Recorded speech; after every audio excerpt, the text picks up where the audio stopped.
be making your way into our schools, colleges, and communities. Beyond Penn, you will embody GSE in the broader world. Being a part of Penn GSE is an extraordinary opportunity for all of us. Together we are doing important work at a crucial time in our nation's educational history. I can't imagine better ambassadors for education and for our school than you. We are proud of you, and we look forward to being proud of what you accomplish. I commend you for your hard work that you've already done to get here today, and I wish you all the best in your professional journey to come. You've worked hard, you've learned, you've grown, and you've changed. And this school has learned and grown and changed because of you. Our students shape the character and commitments of an institution and its faculty, and so we thank you for your influence on Penn GSE. You have made us a better school, and you've made Penn a stronger university. Thank you. I am proud.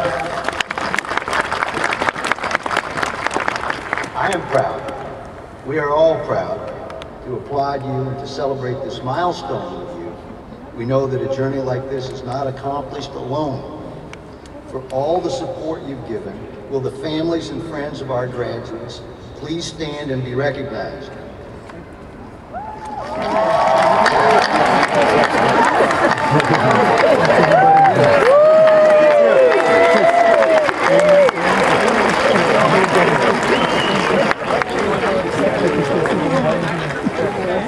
To our graduates, their parents, spouses, partners, children, and family and friends, congratulations.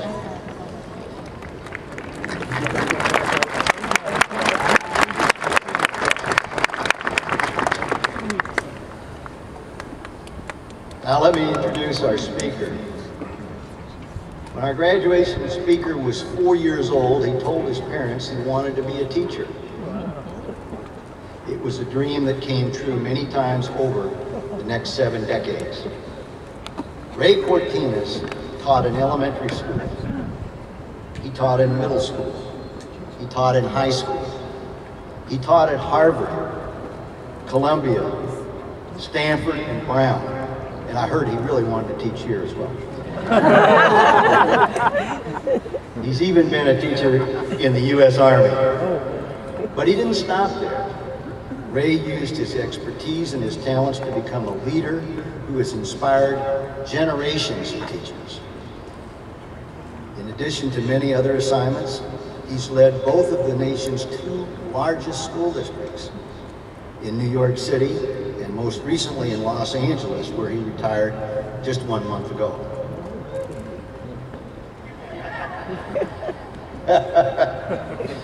When you're a top administrator, your success is measured in 2 ways: by your reputation among your peers and by improvement among your students. By either measure, Ray has been a star. He's been in demand as a thinker and an innovator too. Every presidential administration since Jimmy Carter has sought his help and advice. He's guided schools through major reforms and boosted student achievement scores. He's led schools in tumultuous times, including a funding cut of $1.5 billion in LA during the recent recession, nearly a fifth of the district's operating budget. He's navigated political storms with his sense of humor intact. Please join me in welcoming Ray Cortines, a great teacher, a great leader, an all-around great guy, one of America's true heroes.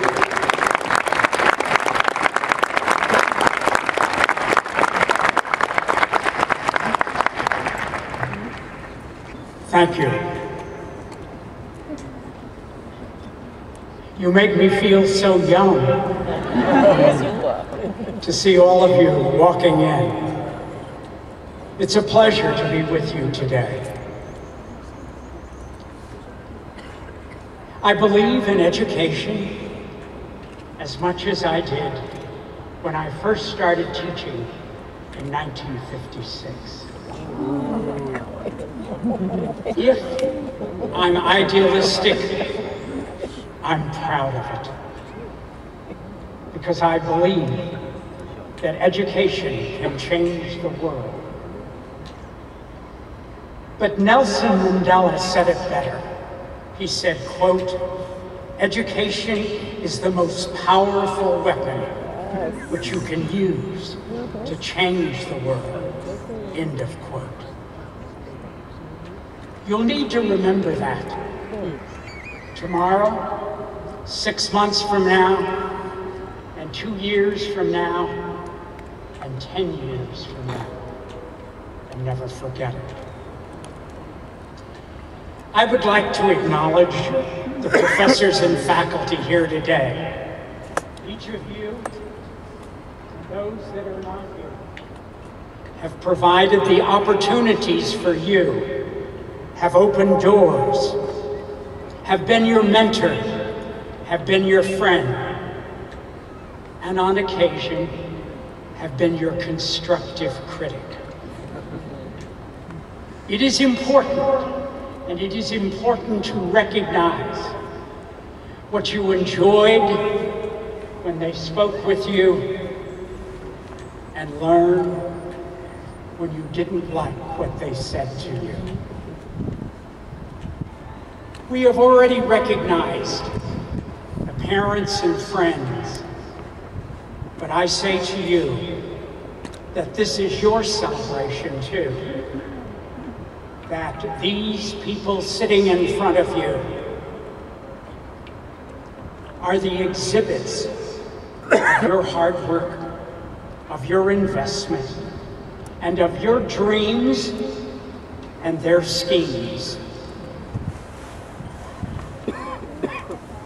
Each of you, as graduates, has the skills to help unlock the potential of every child and every adult, and the communities that you will go back to work in, and the new communities that you will explore.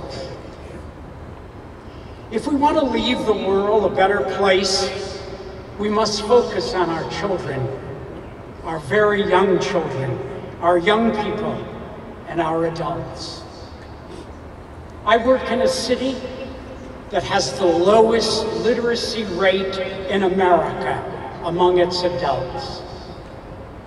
And as the deputy mayor for that city for over a year and a half, I work to deal with the literacy issues, because how can children and young people be supported if the adults are not literate? So when we talk about education, it is not just early education and K-12 and the community colleges and higher education. It is about the education of a community. A community, if they are educated, that we can create an improved quality of life for all of the people therein. Today, you have reached a significant milestone in your journey to improve the lives of millions of people. And regardless of where you end up working or where you end up serving, you must never forget that you were a leader, and that you were always a teacher, and that you were always a learner. Some of you are in the classroom, and some of you will enter the classroom.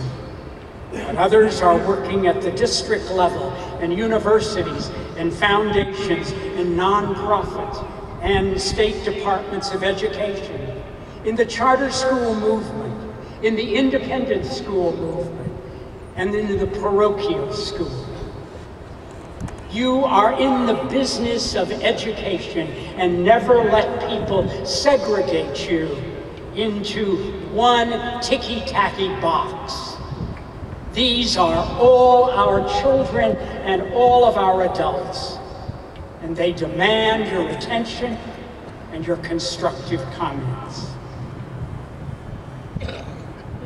I want all of you to take a second And I want you to look to the person on your right and the person on your left. And I want you to turn around and look at the person behind you. And for you in the front row, don't look at the front up here. But I want you to congratulate your classmates for their accomplishments.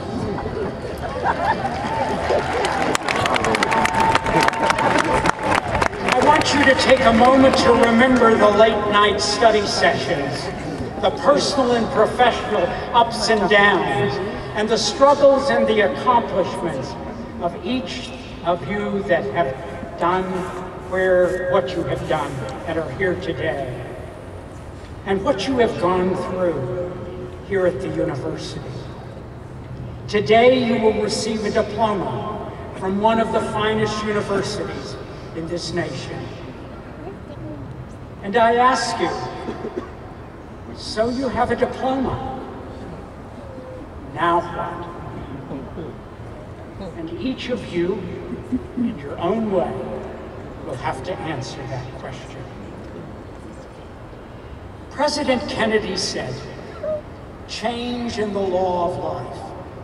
There are those who look only to the past and to the present, and they are certain to miss the future." End of quote. This statement is especially true for today, for we are experiencing rapid changing times in the world. Just think of the challenges in the last several months. In Japan, in China, the Middle East, and the financial struggles that we are all enduring in America. And more specifically, I would like you to reflect on the changes in our educational profession. Being 78 years old, I remember when my family on the block had the first television set, and I thought that was great technology. I had no idea that television was just the tip of the iceberg.